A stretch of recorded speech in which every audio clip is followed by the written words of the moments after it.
وما یتلی علیکم فی الکتاب فی یتامی النساء اللاتی لا تؤتونہن ما کتب لہن وترغبون ان تنکحوہن، یعنی اللہ تعالیٰ اس کتاب کے اندر جو آیات تلاوت فرما رہے ہیں تو اس میں ان یتیم خواتین کے بارے میں یہ حکم دیا گیا ہے کہ جن کو تم نہ تو ان کا حق دیتے ہو جو ان کے لیے مقرر کیا ہے اللہ تعالیٰ نے، اور اس کے باوجود ان سے نکاح بھی کرنا چاہتے ہو، تو یا نکاح نہ کرو، یا اگر نکاح کرتے ہو تو ان کے تمام حقوق ادا کرو۔ اور اسی طرح اللہ تعالیٰ نے یہ حکم نازل فرمایا ہے کمزور لڑکوں کے لیے، یہ تاکید کرتی ہیں یعنی آیتیں کہ نہ کمزور بچوں کے بارے میں بھی یہ تاکید کرتی ہیں کہ تم ان تقوموا الیتامى بالقسط، کہ یتیموں کے ساتھ تم انصاف کا معاملہ کرو۔ اور پھر یہ بات ہر جگہ اللہ تعالیٰ یاد دلا دیتے ہیں کہ وما تفعلوا من خیر فإن اللہ کان بہ علیما، تم جو کوئی بھلائی کا کام کرو گے تو اللہ اس کو ان سے پوری طرح باخبر ہے۔ اعوذ باللہ من الشیطان الرجیم، بسم اللہ الرحمن الرحیم۔ وَإِنِ امْرَأَةٌ خَافَتْ مِن بَعْلِهَا نُشُوزًا أَوْ إِعْرَاضًا فَلَا جُنَاحَ عَلَيْهِمَا أَن يُصْلِحَا بَيْنَهُمَا صُلْحًا وَالصُّلْحُ خَيْرٌ وَأُحْضِرَتِ الْأَنفُسُ الشُّحَّ وَإِن تُحْسِنُوا وَتَتَّقُوا فَإِنَّ اللَّهَ كَانَ بِمَا تَعْمَلُونَ خَبِيرًا۔ وَلَن تَسْتَطِيعُوا أَن تَعْدِلُوا بَيْنَ النِّسَاءِ وَلَوْ حَرَصْتُمْ فَلَا تَمِيلُوا كُلَّ الْمَيْلِ فَتَذَرُوهَا كَالْمُعَلَّقَةِ وَإِن تُصْلِحُوا وَتَتَّقُوا فَإِنَّ اللَّهَ كَانَ غَفُورًا رَّحِيمًا۔ وَإِن يَتَفَرَّقَا يُغْنِ اللَّهُ كُلًّا مِّن سَعَتِهِ وَكَانَ اللَّهُ وَاسِعًا حَكِيمًا۔ ان آیات کریمہ کا ترجمہ یہ ہے کہ اور اگر کسی عورت کو اپنے شوہر کی طرف سے زیادتی یا بیزاری کا اندیشہ ہو تو ان میاں بیوی کے لیے اس میں کوئی مضائقہ نہیں ہے کہ وہ آپس کے اتفاق سے کسی قسم کی صلح کر لیں، اور صلح کر لینا بہتر ہے۔ اور انسانوں کے دل میں لالچ کا مادہ تو رکھ ہی دیا گیا ہے، اور اگر احسان اور تقوی سے کام لو تو جو کچھ تم کرو گے اللہ اس سے پوری طرح باخبر ہے۔ اور عورتوں کے درمیان مکمل برابری رکھنا تو تمہارے بس میں نہیں، چاہے تم ایسا چاہتے بھی ہو۔ البتہ کسی ایک طرف پورے نہ جھک جاؤ کہ دوسری کو ایسا بنا کر چھوڑ دو جیسے کوئی بیچ میں لٹکی ہوئی چیز۔ اور اگر تم اصلاح اور تقوی سے کام لوگے تو یقین رکھو کہ اللہ بہت بخشنے والا بڑا مہربان ہے۔ اور اگر دونوں جدا ہو ہی جائیں تو اللہ اپنی وسعت سے دونوں کو بے نیاز کر دے گا۔ اللہ بڑی وسعتوں والا، بڑی حکمت والا ہے۔ ان آیات میں ازدواجی زندگی کی بعض خاص صورتوں کا ذکر کیا گیا ہے۔ ایک صورت یہ ہے کہ بسا اوقات کسی شوہر کا اپنی بیوی سے دل نہیں ملتا اور وہ اس سے بے رخی اختیار کر کے اسے طلاق دینا چاہتا ہے۔ اس صورت میں اگر بیوی طلاق پر راضی نہ ہو تو وہ اپنے بعض حقوق سے دستبردار ہو کر شوہر سے صلح کر سکتی ہے، یعنی یہ کہہ سکتی ہے کہ میں اپنے فلاں حق کا مطالبہ نہیں کروں گی مگر مجھے اپنے نکاح میں رہنے دو، طلاق نہ دو۔ ایسے صورت میں شوہر کو یہ ہدایت دی گئی ہے کہ وہ صلح پر آمادہ ہو جائے اور طلاق پر اصرار نہ کرے، کیونکہ مصالحت کا رویہ ہی بہتر ہے۔ اور اگلے جملے میں احسان کی نصیحت فرما کر شوہر کو اس بات کی ترغیب دی گئی ہے کہ وہ دل نہ ملنے کے باوجود بیوی سے نباہ کرنے کی کوشش کرے اور اللہ سے ڈرتے ہوئے اس کے حقوق ادا کرتا رہے، تو اس کے لیے دنیا اور آخرت دونوں کی بہتری کا ذریعہ ہوگا۔ یہ حالات ایسے اس انسان کی ازدواجی زندگی میں پیش آ جاتے ہیں جہاں شوہر اس نتیجے پر پہنچتا ہے کہ میں اپنی بیوی کے ساتھ زندگی نبھا نہیں سکتا، اور اس وجہ سے وہ طلاق پر آمادہ ہو رہا ہوتا ہے۔ اور بیوی یا تو اس وجہ سے کہ وہ اپنا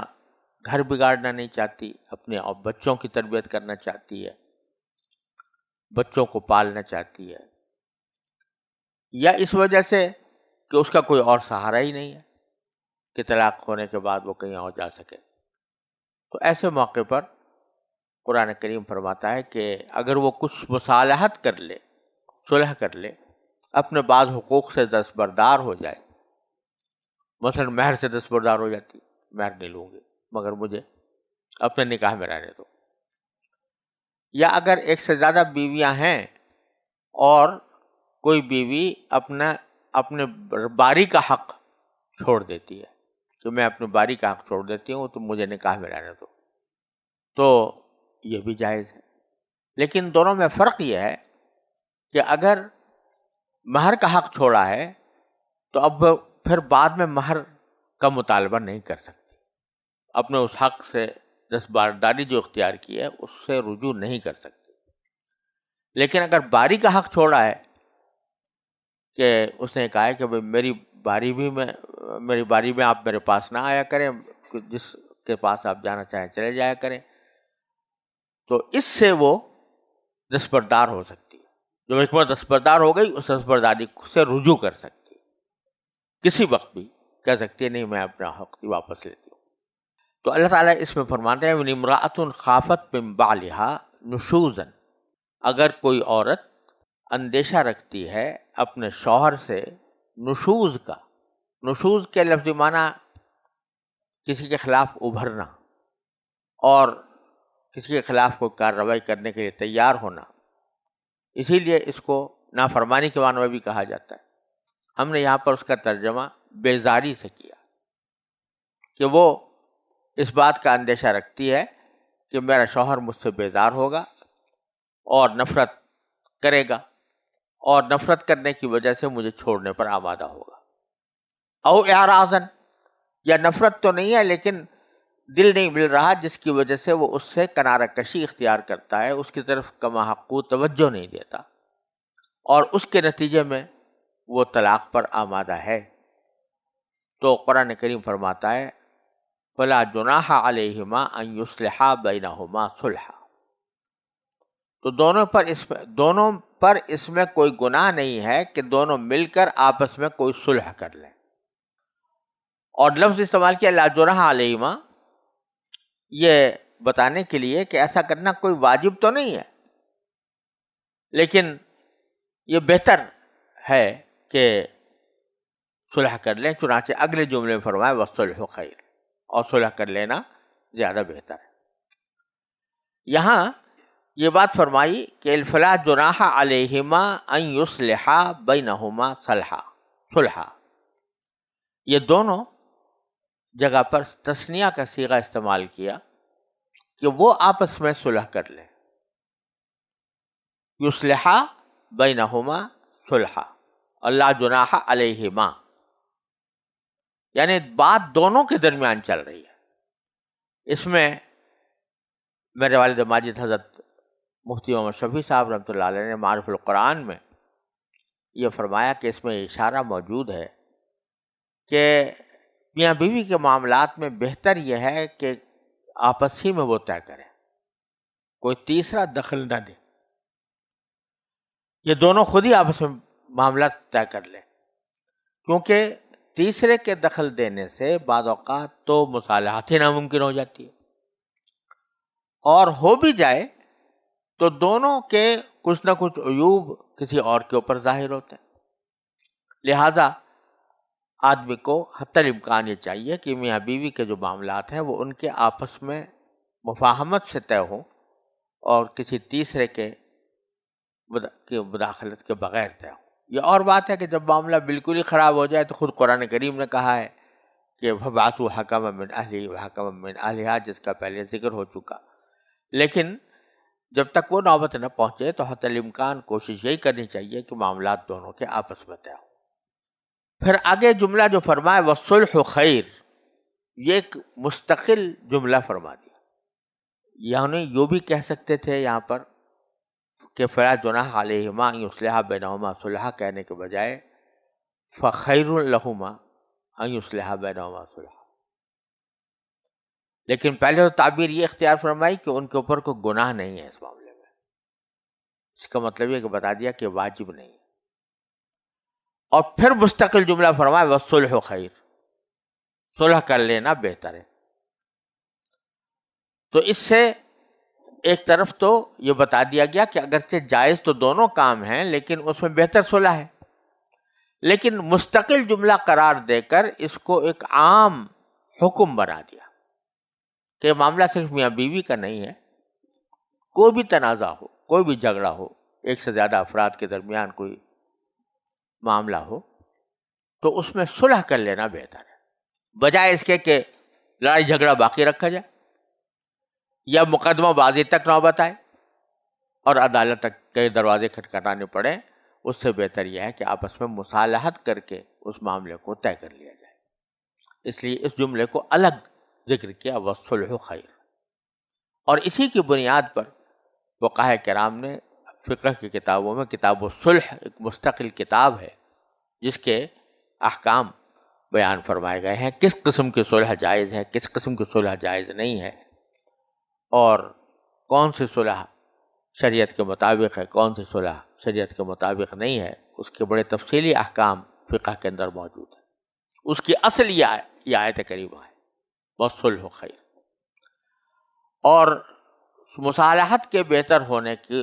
خود نبی کریم صلی اللہ علیہ وسلم نے اپنی احادیث میں بڑی فضیلت بیان فرمائی. ایک حدیث میں رسول کریم صلی اللہ علیہ وسلم نے یہ ارشاد فرمایا کہ الصلح جائز من المسلمین الا شرط الا صلحا احل حراما او حرم حلالا،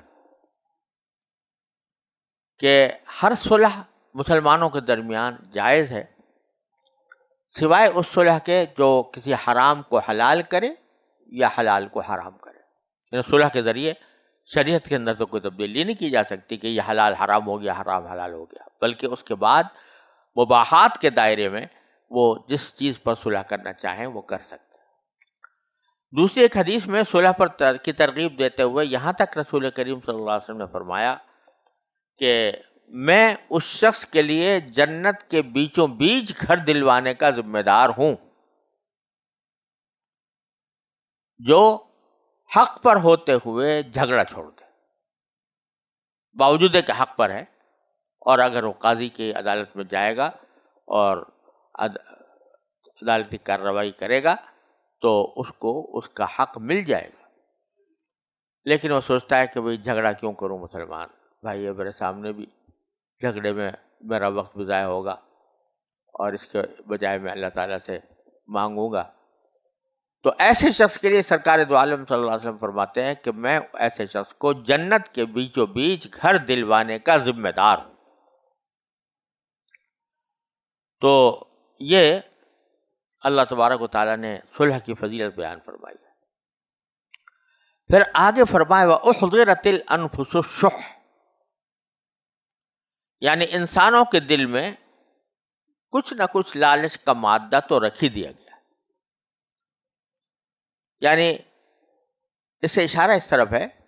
کہ جب فریقین صلح کر رہے ہوں تو یہ نہ دیکھیں بس میرا فائدہ ہو سارا اور دوسرا خاموش رہے اور میری بات مان لے، بلکہ ایسی صورت ہے کہ لالچ کا مادہ تو دونوں ہی میں رکھا ہوا ہے، لہذا کچھ لو اور کچھ دو کی بنیاد پر ہی صلح ہو سکتی ہے. تو اگر تمہارے دل میں لالچ ہے تو دوسرے کے دل میں بھی کچھ لالچ ہے، تو یہ نہ سمجھو کہ بس تم اپنے لالچ کو تو پورا کر لو اور دوسرے کے لالچ کو نظر انداز کر دو. یہ صلح کا ایک بہت بڑا اہم نقطہ نبی اللہ تبارک و تعالیٰ نے بتا دیا کہ جب بھی صلح کرنی ہو تو یہ نہ سمجھو کہ میری ساری بات مان لی جائے گی اور ماننی چاہیے، ماننی پڑے گی، بلکہ جس طرح تمہارے دل میں یہ حرص ہے کہ میرے مفادات کا تحفظ ہو، دوسرے کو بھی اس کی حرص ہوگی کہ اس کے مفادات کا تحفظ ہو. لہذا کوئی ایسا بیچ میں نقطہ نکالنا پڑے گا جس میں دونوں کے مفادات کسی نہ کسی درجے میں محفوظ رہیں. لہذا اس کے لیے تیار رہو. وَإِن تُحْسِنُوا وَتَتَّقُوا فَإِنَّ اللَّهَ كَانَ بِمَا تَعْمَلُونَ خَبِيرًا. اور اگر احسان سے کام لو، اللہ سے کے خوف سے کام لو، تو اللہ تعالیٰ تمہارے اعمال سے پوری طرح باخبر ہے. اور باخبر ہونے کے معنی یہ ہے کہ وہ تمہارے جس عمل کو بھی اپنے رضا کے مطابق سمجھے گا، اس کے اوپر تمہیں اجر و ثواب عطا فرمائے گا. یہاں اس جملے نے خود شوہر کو ایک طرح سے تنبیہ کی ہے کہ ایک عورت ہے جو بیچاری اس خوف سے کہ مجھے طلاق نہ ہو جائے،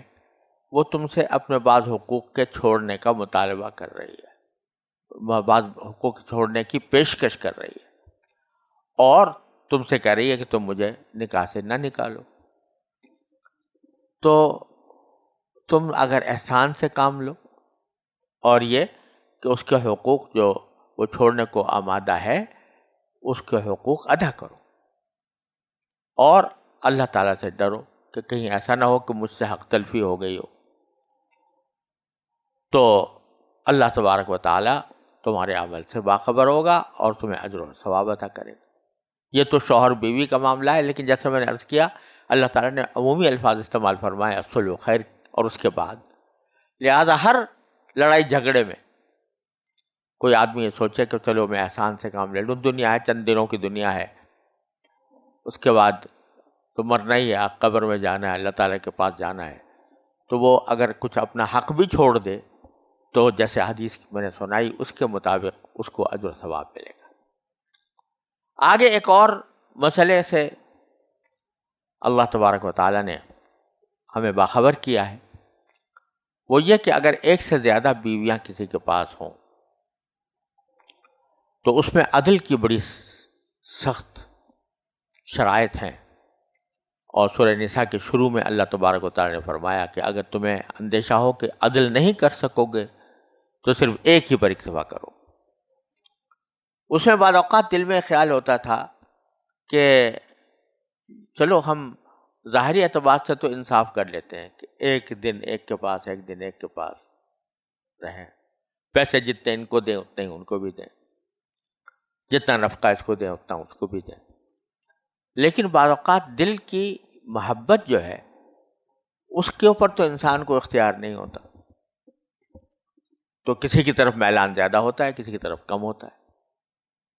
تو اللہ تبارک و تعالیٰ نے یہاں پر یہ واضح فرما دیا کہ ایسی صورت میں دل کی محبت اگر ایک طرف ہو تو اس میں کوئی حرج نہیں ہے. اس لیے یہ عین ممکن ہے کہ کسی ایک بیوی کی طرف قلب کا جھکاؤ زیادہ ہو، تبھی محبت زیادہ ہو. اگرچہ معاملے میں سلوک میں دونوں سے برابری کی جا رہی ہے، لیکن محبت میں کسی کی طرف جھکاؤ زیادہ ہو تو کہیں ایسا تو نہیں کہ اس پر بھی ہمیں گناہ ہو، مواخذہ ہو. تو آیت کریمہ نے اس صورتحال کو بالکل صاف کر دیا کہ وَلَن تَسْتَطِيعُوا أَن تَعْدِلُوا بَيْنَ النِّسَاءِ،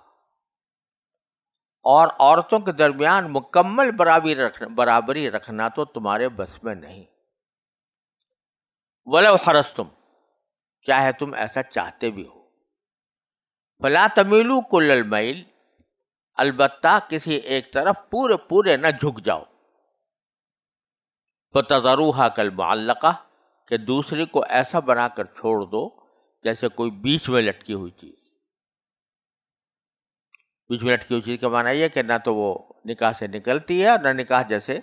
حقوق اس کو مل رہے ہیں،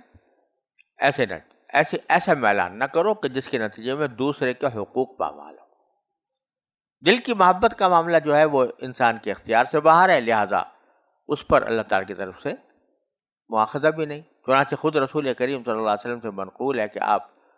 فرماتے تھے کہ جب ازواج کے درمیان مساوات اور برابری کرنے کے بعد فرماتے کہ اللہ تعالیٰ سے خطاب کر کے کہ ھذا قسمی فیما املک فلا تلمنی فیما لا املک، اے اللہ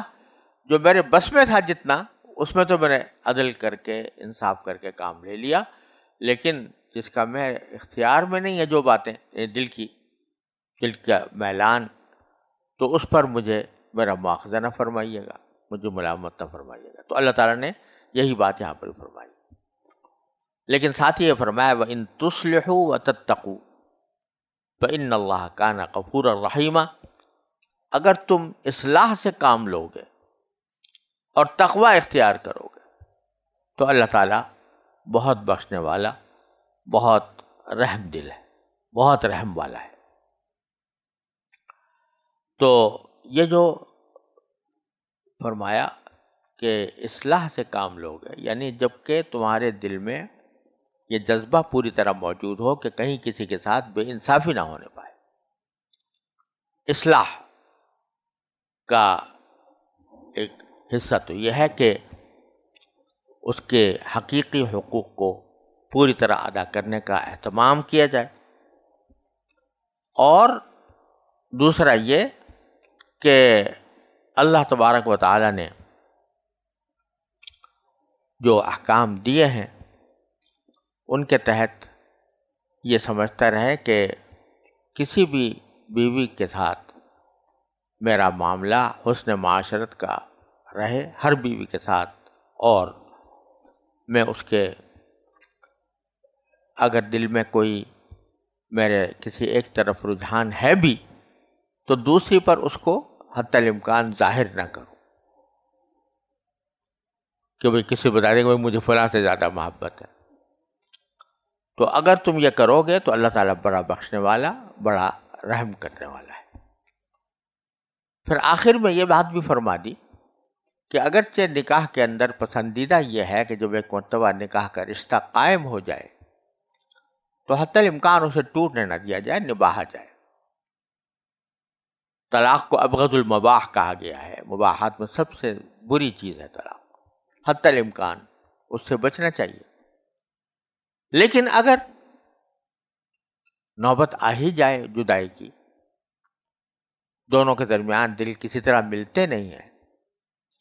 اور دونوں کی زندگی خراب ہو رہی ہے، تو ایسی صورت میں وہ فیصلہ کر لیتے ہیں کہ ہم علیحدگی اختیار کرتے ہیں، تو یہ بھی کوئی ایسی بات نہیں ہے جس کو شجر ممنوع سمجھا جائے۔ اور اگر نیک نیتی کے ساتھ دونوں جدائی اختیار کریں گے تو اللہ تعالیٰ کی طرف سے مدد بھی ہوگی۔ تو یہ فرما وَإِن يَتَفَرَّقَا يُغْنِ اللَّهُ كُلًّا مِّن سَعَتِهِ، کہ اللہ تبارک اگر انہوں نے جدائی اختیار کر ہی لی، اگر دونوں جدا ہو ہی جائیں